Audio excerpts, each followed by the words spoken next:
Okay, sword friends, I just got done watching an awesome video by Matt Easton. We're going to link to it. He's talking about curved swords and 4 things that you may not have known about them. And one of the things he talked about is how curved swords vibrate differently than straight swords. So what is he talking about? He's talking about the harmonic points on a sword. So a sword can be kind of simplified into a long straight bar, and it has harmonic properties. So if you strike it, particularly in the pommel area, it will propagate a wave that goes all the way down it.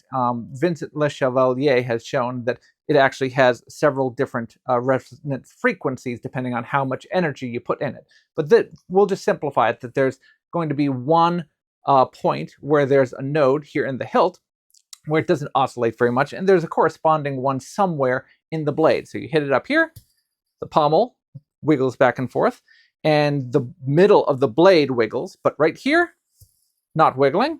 And right about here, it's not wiggling at all either. So there's a hilt node. And that is true for simple straight swords, right? And as Matt Easton pointed out, one of the advantages of curved swords is because they're curved, if you hit them, then they do not oscillate. What's going on here? Okay, so am I contradicting that? Not exactly, but it's a complicated topic, so I wanted to make a video myself. So what Matt is saying is basically true. A curved sword compared to a straight sword tends not to want to propagate the same waves down its length because it's no longer a simple straight bar. However, that's not the only thing that causes a sword to wobble or not, whether it's curved or straight. It depends on all sorts of things like the geometry, how much it thins out, the type of distal taper, the fittings on it, what type of grip, how long the hilt is. There's many, many different factors that go into it. This is something I deal with all the time because in part of testing the dynamics of the sword, I have to figure out where the hilt node and the blade node for these swords are. And I'm often trying to either do it myself or I'm trying to instruct other folks how to find these nodes on the swords. And a lot of times people have a lot of difficulty finding the nodes on their swords. Japanese swords in particular are notoriously difficult to find these harmonic points on the swords. Why is that? Well, we mentioned that it's difficult on curved blades, but also they tend to be relatively short and relatively stiff. And the construction of their hilt also doesn't lend to, I think, communicating that very well. For instance, they're not peened all the way to the pommel. They have a 3/4 tang inside of it. So that combination means even on a giant sword, so for instance, I have this really, really long Japanese sword here, and this one doesn't even have a full mune on it. It doesn't even have a full spine, but if I hit it, it doesn't oscillate very much at all. So it is very tricky to tell where the harmonics point is along this type of a katana. Now that said, I have other swords like this Spatha here, and this is a nice straight double-edged sword, but if I hit it, it oscillates very little, partially because of its length, partially just because of how thick it is. It doesn't have a lot of distal taper over it.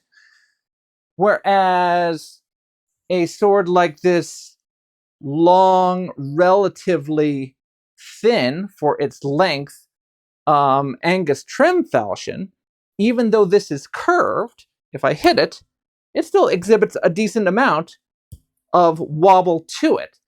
By contrast, if I find, let me see, this Killich over here by Passeric Handicrafts, everyone take their bets now. Will this show a lot of wiggle or not very much wiggle? I hit it, almost no wiggle at all. This sword is very asymmetrical. So again, it's like Matt was saying, it's showing not just curvature, but a lot of curvature, and more than just curvature, the blade itself is asymmetrical. So the hilt is way off to the side, the pommel and the tang is sticking way out over here, and the blade, it has a straight portion, but then it goes way, way, way out there. If I put my hand here, look at where the center of gravity is running. It's going to be way out here off of the plane of the blade, which makes propagating those waves down it really, really tricky. So going back to my Chinese sword, the Chinese sword, this is a Niu Wei Shuang Dao from LK Chen.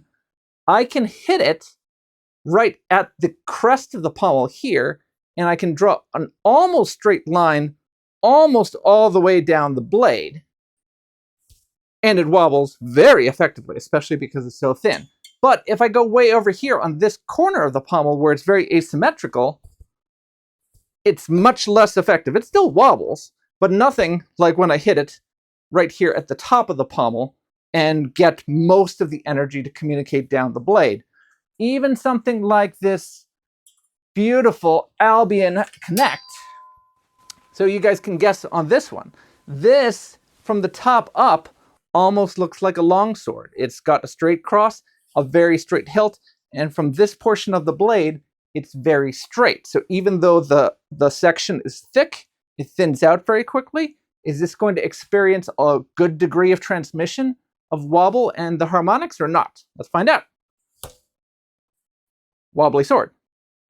So just because it's curved doesn't necessarily mean you won't be able to propagate the harmonics into the blade. You can still sometimes see the blade node. It has to do with the cross section, it has to do with what the hilt is built like, and it has to do with how asymmetrical the entire sword is. You can still have a curve, you can still have it single edged, and you can still measure it. It's more difficult than with a straight double-edged sword, even a thick straight double-edged sword. So for example, if I wanted to do something like this thick and relatively narrow Chinese jian, so this one is probably as thick as an arming sword, but because it's very simple in this construction, you can see it still exhibits a great deal of wobble in it.